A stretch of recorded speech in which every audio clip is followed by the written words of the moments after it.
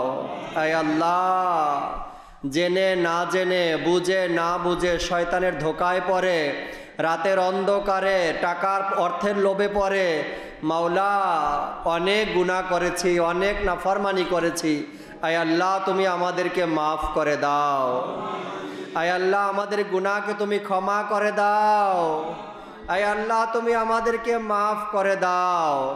আয় আল্লাহ মাহে রমজানের আগমন। আয় আল্লাহ এই মাহে রমজান তো সেই মাস যে মাসে আসার কারণে সওয়াব ইবাদতের সওয়াবকে তুমি 70 গুণ প্লাস করে দাও, নফল ইবাদতকে ফরজের সওয়াব দান করে দাও। আয় আল্লাহ সেই সম্মানিত মাস আসছে মাওলা, এ মাস সম্মানের মাস। এই মাসের পবিত্রতা রক্ষা করার কথা, এই মাসে প্রত্যেকটা গুনাহ থেকে বাঁচার কথা, এই মাসে মিথ্যা থেকে বাঁচার কথা, এই মাসে হারাম থেকে বাঁচার কথা। মাওলা প্রতি বছর যখন রমজান আসে, রমজান আসার সাথে সাথে আমাদের নিয়ত পরিবর্তন হয়ে যায়। মাওলা এই রমজানে ভালো হয়ে যাব, সংশোধন হয়ে যাব, এই আল্লাহ পরিবর্তন হয়ে যাব। রমজান যখন আসে একদিন অতিবাহিত হয় উৎসাহ থাকে, দ্বিতীয় দিন অতিবাহিত হয় উৎসাহ থাকে, তৃতীয় দিন অতিবাহিত হয় উৎসাহ থাকে। যখন ধীরে ধীরে রমজান মাস দিনের পর দিন যেতে থাকে, আমাদের থেকে উৎসাহ দুর্বল হতে থাকে, আগ্রহ দুর্বল হতে থাকে। মাওলা এমন একটা সময় চলে আসে মাহে রমজানেই তোমার নাফরমানির মধ্যে আমরা ব্যস্ত হয়ে যাই। মাহে রমজান চলার মধ্যেই নিজেকে গুনাহের মধ্যে আয় আল্লাহ ঢেলে দেই, মিথ্যার মধ্যে চলে যায়, হারাম কাজের মধ্যে লিপ্ত হয়ে যায়। রমজান আসার পূর্বে নিয়ত তো ছিল কোনো প্রকারের গুনাহ করব না। মাওলা যখন রমজান চলে আসে ধীরে ধীরে ধীরে ধীরে রমজানের দিনগুলো অতিবাহিত হতে থাকে, আর আমার সেই নিয়তের কথাও আমি ভুলতে থাকি। যেমনিভাবে আমি রমজানের পূর্বে সাধারণ দিনে গুনাহের আড্ডায় বসতাম, মাওলা যখন রমজান মাস পুরানো হয়ে যায়, অতিথি পুরানো হয়ে যায়, আমি আবার গিয়ে সেই গুনাহের আড্ডায় বসে যাই। মাওলা এবছরও আবারও মেহমান, আল্লাহর মেহমান আমাদের মাঝে তাশরিফ আনছে। মাওলা প্রতি বছরের মতো নিয়ত করছি প্রত্যেকটা গুনাহ থেকে বেঁচে থাকবো। মাওলা তুমি আমাদেরকে তৌফিক দান করে দাও। এই আল্লাহ নফসের ধোকা, মানুষের ধোকা, শয়তানের ধোকা থেকে বাঁচার তৌফিক দান করে দাও। এই আল্লাহ রমজানের প্রত্যেকটা মুহূর্ত দোয়া কবুল হওয়ার সময়, রমজানের প্রত্যেকটা মুহূর্ত গুনাহগারকে ক্ষমা করে দেওয়ার সময়, মাওলা নফস কিন্তু বুঝে না, নফস জেনে শুনে গুনাহের প্রতি ধাবিত হয়, নফস জেনে শুনে মিথ্যার দিকে ধাবিত হয়, হারামের দিকে ধাবিত হয়। মাওলা নফসের ধোঁকা থেকে তুমি আমাদেরকে হেফাজত দান করে দাও। মাওলা মাহে রমজানের সম্মান রাখতে পারে সে তৌফিক দিয়ে দাও, মাহে রমজানকে সম্মান করতে পারে সে তৌফিক দিয়ে দাও। আয় আল্লাহ আজ্জা ওয়াজাল, প্রত্যেকটা গুনাহ থেকে বাঁচার সাথে সাথে নেক আমল করার তৌফিক দিয়ে দাও। আহা, রমজানের কি রনক, রমজানের কি বাহার! সেহেরি, ইফতারি, তারাবি, কোরআনে পাকের তেলাওয়াত, মসজিদের কানায় কানায় পূর্ণ মুসল্লি, তারাবির নামাজের কি আলোড়ন, হাফেজে কোরআনের তেলাওয়াতের কি সুর! মাওলা কলিজা ঠান্ডা হয়ে যায়, হৃদয় প্রশান্ত হয়ে যায়। মাওলা এত কিছু, এত নিয়ামত দেওয়ার পরেও মাওলা নফস এমনভাবে প্রবচনা দেয়, এমনভাবে গুনাহের দিকে ধাবিত করে, শেষ পর্যন্ত গুনাহ হয়ে যায়। মাওলা নফসের ধোঁকা থেকে বাঁচিয়ে রাখো মাওলা, প্রত্যেকটা গুনাহ থেকে বেঁচে থাকার তৌফিক দিয়ে দাও। আর মাহে রমজানের সেই সুন্দর মুহূর্তগুলো নেকি পূর্ণতার সাথে অতিবাহিত করার তৌফিক দিয়ে দাও। এ আল্লাহ, মাহে রমজানের পুরো রমজান মাস আশেকে রসুল ইতেকাফ করার নিয়ত করেছেন মাওলা, তাদেরকে ইতেকাফ করার তৌফিক দিয়ে দাও। আয় আল্লাহ আজ্জা ওয়াজাল, এই ফয়জানে মদিনাতেও ইতেকাফ হবে মাওলা, যে যেখান থেকে আসার নিয়ত করেছে সবাইকে ইতেকাফে আসার তৌফিক দিয়ে দাও।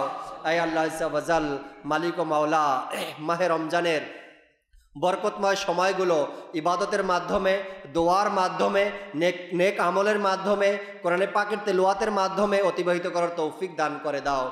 আয় আল্লাহ আজ্জা ওয়াজাল, বিভিন্ন এলাকা থেকে ইসলামী ভাই এসেছেন, দোয়া চেয়েছেন, সকলের পেরেশানিকে তুমি দূর করে দাও। এক ইসলামী ভাই বিশেষ করে কুমিল্লা থেকে এসেছেন, দোয়া চেয়েছেন, আল্লাহ তুমি শেফা দান করে দাও। আয় আল্লাহ, যে যেভাবে অসুস্থ আছে তুমি শেফা দান করে দাও। মাহে রমজানের সঠিকভাবে যেন রোজাগুলো রাখতে পারে সে ব্যবস্থা করে দাও। আয় আল্লাহ আজ্জা ওয়াজাল, যাদের বিভিন্ন ধরনের প্রবলেম আছে, অসুস্থতা আছে, সকল প্রবলেমকে, অসুস্থতাকে তুমি দূর করে দাও।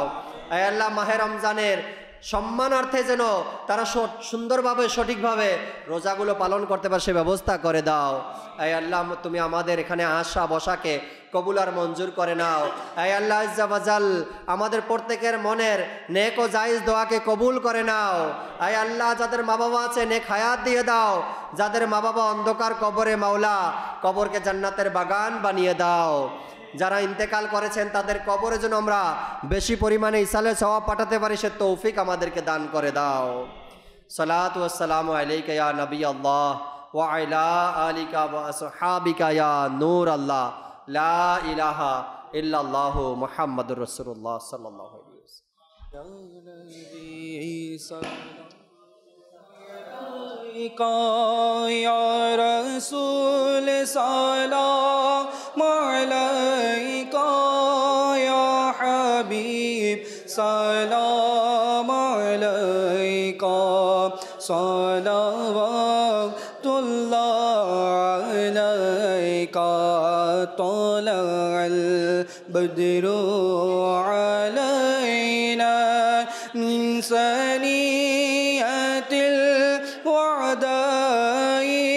वजब शुक्र अलैना मदा लिल्लाहि दाई या नबी सलाम अलैका या रसूल सलाम अलैका या हबीब सलाम अलैका सलावतुल्लाह अलैका मुस्तफा जाने रहमत पे लाखो सलाम शमे बजी में हिदायत पे लाखो सलाम गौसे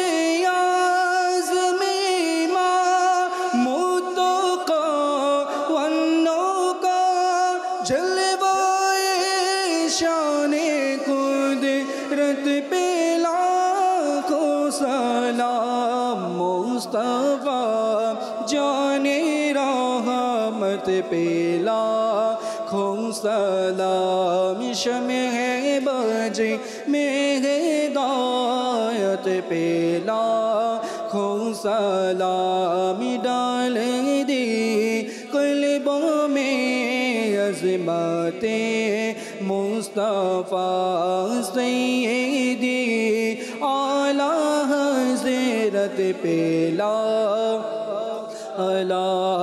फैजो से जिनके लाखों नमाज़ी बने फैजो से जिनके लाखों इमाम सजे उसे आमिरे अहले सुन्नत पे लाखों सलाम मुस्तफ़ा जाने रहमत पे लाखों सलाम शमे बजे मेरे दायत पे लाखों सलाम।